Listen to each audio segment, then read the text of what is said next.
Sembut Menteri Rangba Kejelah Meghalaya ubah Prestone Tensong, ula Kyntu Presiden ke Jantia Coal Owners, Miners, Suppliers and Workers Association Marshal SB Biam. Ude ben Sangeh no Jingshah Thngan, bat banman ni Kynduh Menteri Rangba Kejelah Konrad Kongkal Sangma, kenang banyo Jingshah ke bebenia. Haba kerani kelak petai kubor ubah Prestone Tensong uli tu, bagi sorkar jela lengbau Menteri Rangba kelekular ya baru, kibren bentah kena kam man apswa kumbalai benai kenang bagi sorkar kan rakyat kena kamat hakamat ke sorkar pedeng dah kejing temu ban penjam gi kat tokan gi kendon an kibon rak jing e ginong ti doyong ula gentu bahaga jaka ben beteng e kejing syong syak tangan kalau ngaba bah ban kendu ke sorkar namar kam dei batang dah kejing syak tangan babarok kejing e kena ban weng nomor dor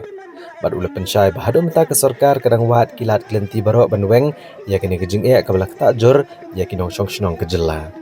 Kumba kalong haduk menta ke Jingshah Thngan hi klembuk put belam do ba Marshal SB Biam kliriat kalau poi kesengi ke bakan riau laduk belas sedang yaka hakashitrik ujeliu ajan umat sanam jong ukyang nang ba halo kejing dawa ban penbiang bat penkelabiang ya kerukom ti doyong ha is Hills ini kejing ki gelaja namar kejing mak jeng ayok kokot naduk belakang ya ke kam ti doyong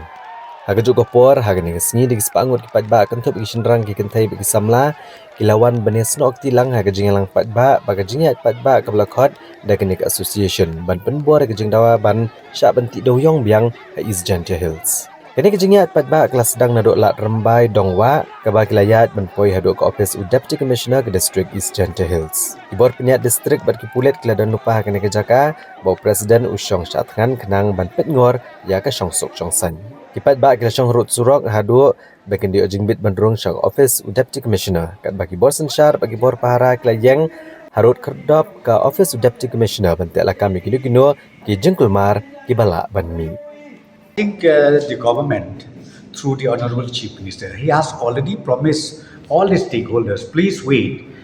I think for 3 months' time.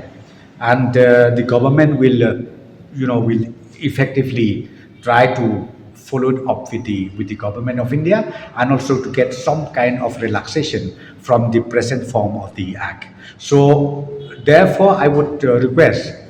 this person who is still in the hunger strike to instead of fasting yourself, why not you meet the government, meet the CM directly and then get the clarification. I think that is important.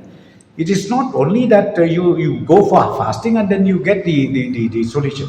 So I would request, please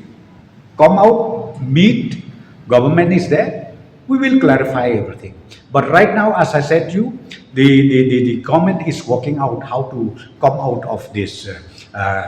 chronic problem, out of the present form of the rules, regulation and act.